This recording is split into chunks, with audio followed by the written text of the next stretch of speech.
Assalamualaikum warahmatullahi wabarakatuh.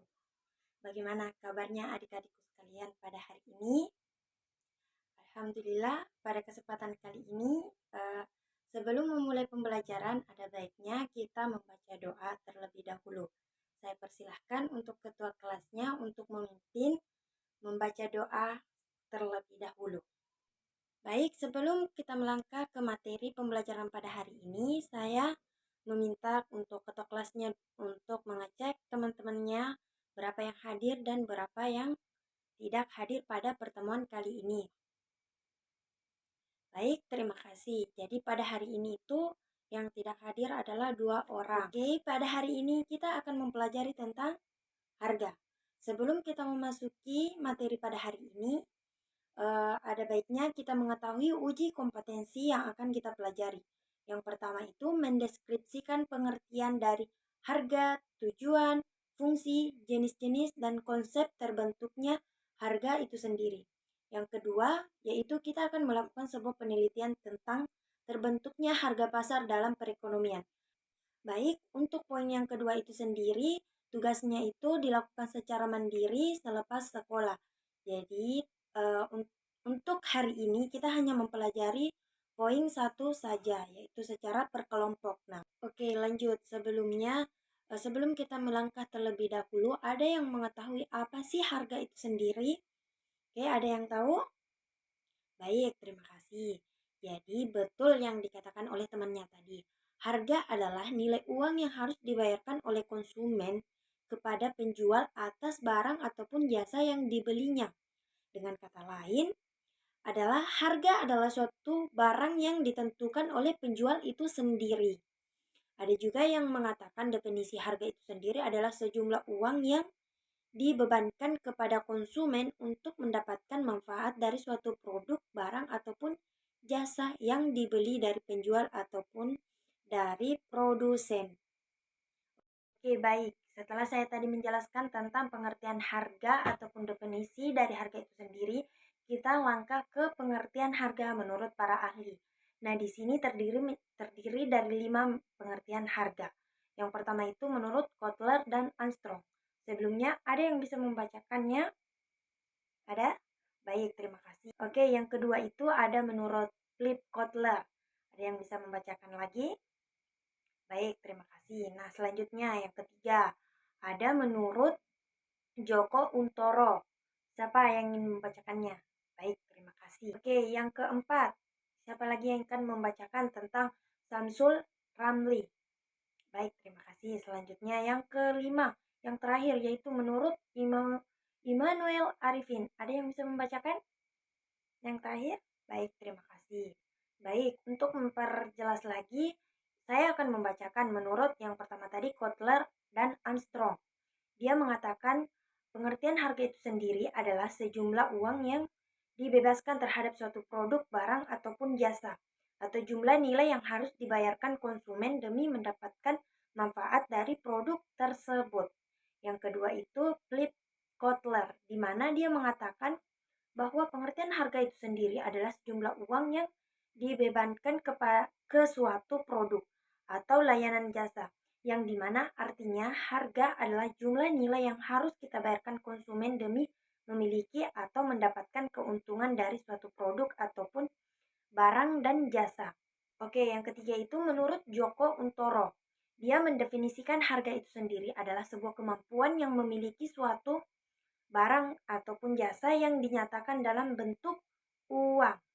Yang keempat itu menurut Samsul Ramli, yaitu pengertian harga adalah nilai yang relatif yang dimiliki oleh suatu produk. Nilai tersebut bukanlah indikator pasti yang menunjukkan besarnya sumber daya yang dibutuhkan untuk menghasilkan sebuah produk.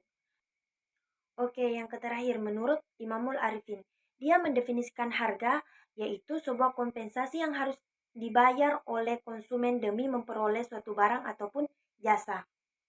Jadi itulah tadi definisi dari harga, baik itu yang Ibu jelaskan ataupun dari kelima menurut para ahli tersebut. Selanjutnya, setelah Ibu tadi menjelaskan pengertian dari harga dan menurut para ahli, Ibu akan membagi kelompok menjadi 5. Kelompok pertama akan menjelaskan tentang jenis-jenis harga, kelompok 2 akan menjelaskan tentang tujuan dari penetapan harga, kelompok 3 akan menjelaskan tentang fungsi harga, kelompok 4 konsep harga, dan kelompok 5 akan menjelaskan tentang metode dari harga. Baik, sebelumnya Ibu akan memberikan waktu selama 30 menit dan akan dipresentasikan di depan teman-temannya. Sampai sini sudah mengerti? Baik, kalau kalian sudah mengerti, silahkan dikerjakan. Oke, mungkin Ibu rasa waktunya sudah cukup. Jadi, Ibu akan mempersilahkan kelompok 1 untuk mempresentasikan hasil kerjanya, yaitu tentang jenis-jenis harga. Ibu persilahkan. Baik, terima kasih. Itulah tadi penjelasan dari kelompok 1. Nah, di sini Ibu akan memperjelas lagi. Jenis-jenis harga itu sendiri terdiri dari 4. Yang pertama itu ada harga subjektif, yaitu di mana harga subjektif adalah suatu harga yang ditetapkan berdasarkan taksiran atau opini seorang penjual dan pembeli memiliki taksiran harga yang berbeda untuk suatu produk dan biasanya berbeda dengan harga pasar. Yang kedua itu ada yang namanya harga objektif atau harga pasar, di mana harga pasar ini yang telah disepakati oleh penjual dan pembeli. Nilainya biasa dijadikan sebagai patokan bagi para penjual dalam memasarkan produknya. Yang ketiga itu ada harga pokok. Harga pokok itu adalah nilai yang real dari suatu produk atau jumlah yang dikeluarkan untuk menghasilkan produk tersebut. Yang keempat yaitu harga jual. Harga jual ini adalah harga pokok yang ditambah dengan besarnya keuntungan yang diharapkan oleh produsen atau penjual. Umumnya, harga jual pada masing-masing penjual ini berbeda-beda, namun tetap berpatokan pada harga pasar. Oke, selanjutnya kelompok 2, yaitu tentang tujuan penetapan harga. Saya persilahkan. Oke, itulah tadi dari kelompok 2. Nah, di sini Ibu akan memperjelas lagi, yaitu tujuan dari penetapan harga. Yang kedua, meningkatkan keuntungan, di mana penetapan harga juga ini bertujuan untuk meningkatkan atau memaksimalkan keuntungan yang diperoleh. Nah, semakin tinggi harga, maka potensi keuntungan akan semakin besar. Namun tentu saja strategi penetapan harga harus memperhatikan daya beli konsumen dan faktor-faktor lainnya. Yang ketiga itu menjaga loyalitas konsumen, yang dimana penetapan harga yang dilakukan dengan berbagai pertimbangan. Salah satunya adalah untuk menjaga loyalitas konsumen agar terus membeli dari produsen tersebut. Yang terakhir itu menjaga daya saing, di mana suatu perusahaan umumnya selalu berusaha untuk menjaga pesaing dengan para market leader atau pemimpin pasar tertentu. Salah satu caranya untuk menjaga daya saing dengan kompetitor dengan penetapan harga yang tepat. Misalnya menawarkan harga sedikit lebih murah untuk memberikan harga yang sama layanan tambah. Oke, baik, itulah tadi presentasi dan Ibu jelaskan tentang kelompok 2. Selanjutnya kelompok 3 tentang fungsi harga. Saya persilahkan. Baik, itulah tadi presentasi dari kelompok 3. Nah, di sini Ibu akan memperjelas lagi tentang fungsi harga itu sendiri, di mana fungsi harga itu sebagai alat ukur nilai suatu barang. Cara untuk membedakan suatu barang, menentukan jumlah barang yang akan diproduksi dan pembagiannya kepada konsumen. Seperti beberapa fungsi harga secara umum. Yang pertama, menjadi acuan dalam memperhitungkan nilai jual suatu barang atau jasa. Yang kedua, untuk membantu aktivitas transaksi di mana harga yang sudah terbentuk akan mempermudah proses jual beli. Yang ketiga, menetapkan harga yang tepat akan memberikan keuntungan bagi penjual ataupun produsen. Yang keempat, menjadi salah satu acuan bagi konsumen dalam menilai kualitas suatu barang atau jasa. Yang kelima, membantu konsumen dalam pengembalian keputusan yang berkaitan dengan manfaat produk dan daya beli konsumen. Oke, selanjutnya kelompok 4, yaitu tentang konsep harga. Saya persilahkan. Oke, itulah tadi dari kelompok 4 yaitu tentang konsep harga. Di sini Ibu akan kembali lagi untuk memperjelas konsep harga itu terdiri dari dua. Yang pertama ada utility, yaitu suatu atribut yang melekat pada suatu barang yang memungkinkan barang tersebut memenuhi kebutuhan, keinginan, dan memuaskan konsumen. Yang kedua itu ada nilai. Nilai suatu produk untuk ditukar dengan produk lain. Nilai ini dilihat dalam situasi barter, yaitu pertukaran barang dengan barang.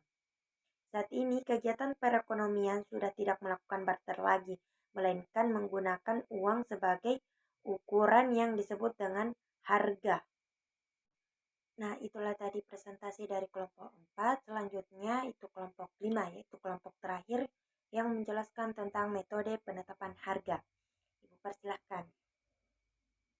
Baik, itulah tadi dari kelompok 5. Di sini metode penetapan harga itu sendiri terdiri dari 4. Yang pertama itu ada yang namanya berbasis biaya, yang dimana faktor ini yang mempengaruhi suatu aspek penawaran atau biaya. Harga yang akan ditentukan berdasarkan biaya produksi dan pemasaran produk yang ditambah dengan jumlah tertentu sehingga menutup biaya langsung, overhead, dan laba atau rugi. Yang kedua itu ada yang namanya berbasis permintaan, di mana metode yang menekankan pada berbagai faktor untuk mempengaruhi selera dan kesukaan pelanggan berdasarkan kemampuan dan kemauan pelanggan untuk membeli. Yang ketiga itu berbasis laba, di mana didasarkan atas keseimbangan biaya dan pendapatan. Metode ini memiliki 3 pendekatan. Yang pertama, penetapan harga berdasarkan target keuntungan. Yang kedua, harga berdasarkan penjualan. Yang ketiga itu target return on investment pricing. Yang keempat itu berbasis persaingan. Penetapan harga yang dilakukan dengan mengikuti apa yang dilakukan pesaing. Metode ini memiliki 3 pendekatan juga, yaitu yang pertama, sistem penjualan di bawah harga normal pesaing untuk menarik konsumen. Yang kedua itu menyamakan harga agar pesaing tidak terlalu besar. Yang ketiga, memberikan harga lebih tinggi dari pesaing dengan asumsi bahwa produk yang ditawarkan memiliki kualitas yang baik. Itulah tadi presentasi dari kelompok 1, kelompok 2, kelompok 3, kelompok 4, dan kelompok 5. Semoga pada pembelajaran hari ini adik-adik bisa mengambil banyak pembelajaran tentang harga. Karena terbentuknya harga pasar itu melalui proses tawar-menawar terlebih dahulu antara penjual dan pembeli. Harga pasar ini terjadi setelah adanya kesepakatan antara harga antara penjual dan pembeli. Mungkin Ibu cukupkan pada hari ini. Mungkin ketua kelasnya bisa menyiapkan untuk bersiap-siap untuk pulang. Ibu mengucapkan banyak-banyak terima kasih kepada adik-adik yang telah bersedia mengikuti pembelajaran pada hari ini. Ibu tutup. Wassalamualaikum warahmatullahi wabarakatuh.